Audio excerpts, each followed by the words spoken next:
Everyone, আমি মিঠুর হেসেলে আপনাদের সবাইকে আবার স্বাগত জানাই।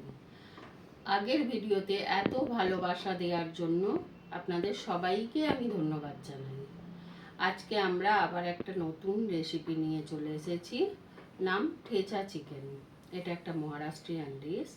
চলুন তাহলে দেখে নিই কী কী ইনগ্রিডিয়েন্টস লাগে। আমরা আমাদের হেসেলে চলে এসেছি, এবার দেখে নিই কী কী ইনগ্রেডিয়েন্টস লাগবে। প্রথমে 3টে পেঁয়াজ কুচিয়ে নিয়েছি ভালোভাবে। আর বাদাম, যেটা আমি ড্রাই রোস্ট করে নিয়েছি, করে খোলা ছাড়িয়ে নিয়েছি। আর বাদামের সাথে লাগবে এই যে এখানে কাঁচা লঙ্কা, রসুন আমি ড্রাই রোস্ট করে নিয়েছি, এটাও ড্রাই রোস্ট করে নিয়েছি।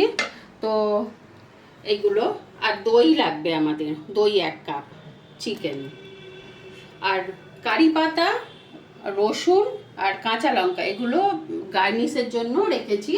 এগুলো শেষকালে ভেজে দেব আমরা। এবার আমরা গ্যাস অন করে কড়াতে তেল গরম করতে দিচ্ছি।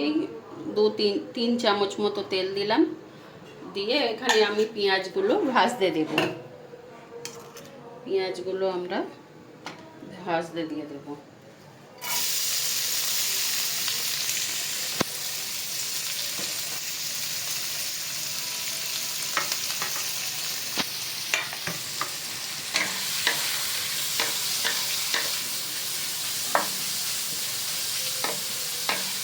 পেঁয়াজগুলো লাল লাল করে, খুব বেশি লাল নয়, অল্প লাল করে ভেজে নেব। এদিকে দেখুন, এই রসুন আর লঙ্কা রোস্ট করা হয়ে গেছে। তো গ্যাস নিভিয়ে আমরা এগুলো পেস্ট করে নেব। একটু আমরা মাঝে মাঝে পেঁয়াজগুলো নেড়ে দেব, নেড়ে লাল লাল হওয়া পর্যন্ত ভাজবো এগুলো। এদিকে যতক্ষণে ভাজা হচ্ছে ততক্ষণে আমরা মিক্সিতে একটা মশলা তৈরি করে নেব। তাতে আমি দিচ্ছি ড্রাই রোস্ট করা বাদাম, রসুন, কাঁচা লঙ্কা, যেটা আমরা ড্রাই রোস্ট করে জাস্ট নিলাম। আর এখানে দিচ্ছি আমি কয়েক কুচো আদা নিয়েছি, আর দেব এই কয়েক কুচো আদা, ধনে পাতা। এগুলো জল ছাড়া আমরা একটু পেস্ট বানিয়ে দেব। এবার এই পেঁয়াজগুলো এরকম লাল লাল ভাজা হয়ে গেছে। এবার আমরা চিকেন অ্যাড করে দেব।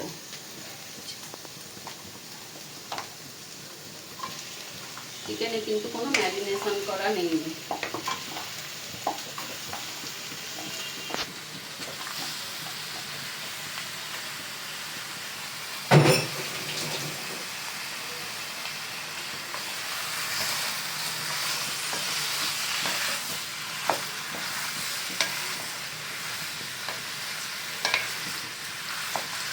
গ্যাস জোর করে চিকেনগুলো কালার চেঞ্জ হওয়া পর্যন্ত ভালোভাবে ভাজতে হবে।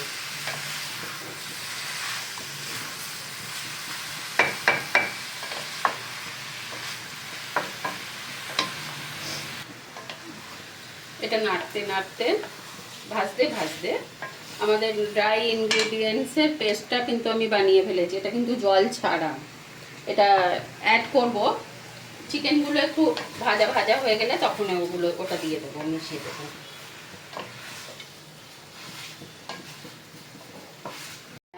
এইগুলো অনেকটাই ভাজা ভাজা হয়ে গেছে, আর একটু ভেজে নেব। ভাজতে ভাজতেই আমি এইখানে রসুনগুলো কুচিয়ে নিয়েছি, আর কাঁচা লঙ্কাগুলোতে একটা করে স্লিট দিয়ে নিয়েছি।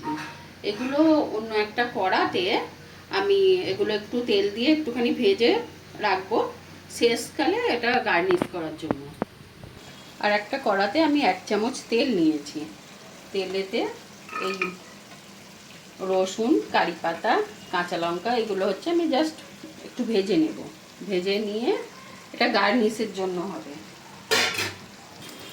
এগুলো ভাজা ভাজা হয়ে গেছে। এটা ভাজতে লাগলো 3 থেকে 4 মিনিট।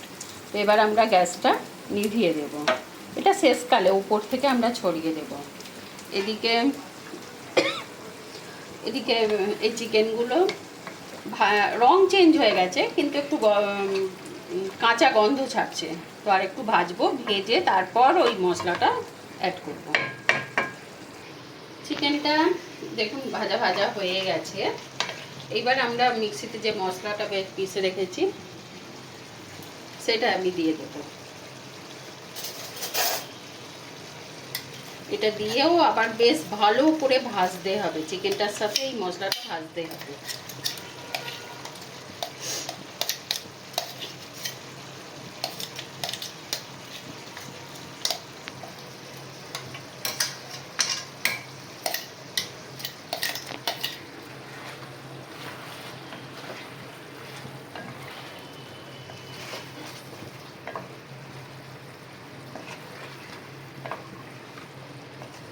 এটা ভাজা ভাজা হয়ে গেছে, ভালোভাবেই ভাজা হয়ে গেছে।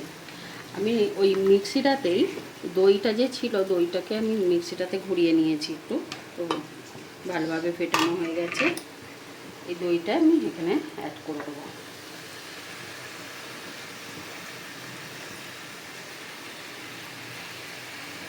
আমরা এখনো নুন দিইনি, তো নুনটা এবার দেবো আমরা।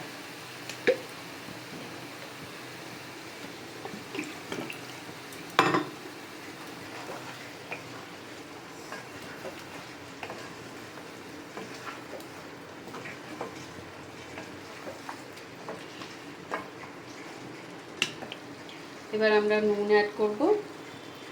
তো আমি 2 চামচ নুন দিচ্ছি, আপনারা আপনাদের প্রয়োজন মতো নুন দেবেন। দিয়ে ভালোভাবে নেড়ে চেড়ে আর মিক্সিটা ধুয়ে ওই জলটা দিয়ে দেবো, দিয়ে চাপা দিয়ে এটা হবে, বাস হয়েই যাবে 5 মিনিটে।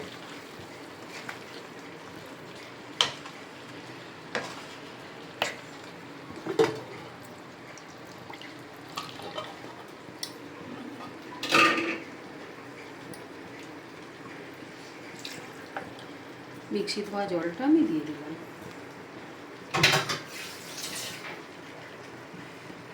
এইটা এবার চাপা দিয়ে 5 মিনিট রেখে দেবো, তারপর নামিয়ে গরম গরম সার্ভ করব।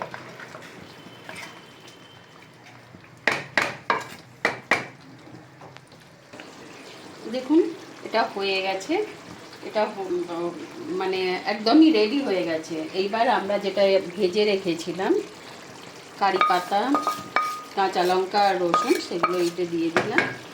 দিয়ে এবার আমরা ছড়িয়ে দেবো এগুলো, দিয়ে গ্যাসটা চাপা মানে কড়াটা চাপা দিয়ে আমরা 2 মিনিট ওয়েট করব।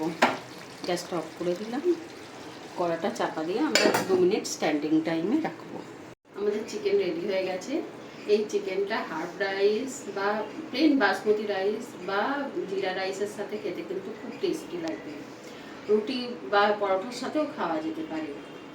তো এই ভিডিওটা যদি আপনাদের ভালো লাগে তো প্লিজ লাইক, শেয়ার, কমেন্ট ও সাবস্ক্রাইব করে দেবেন প্লিজ। আর আগের ভিডিওর মতনই আমার পাশে থাকবেন প্লিজ।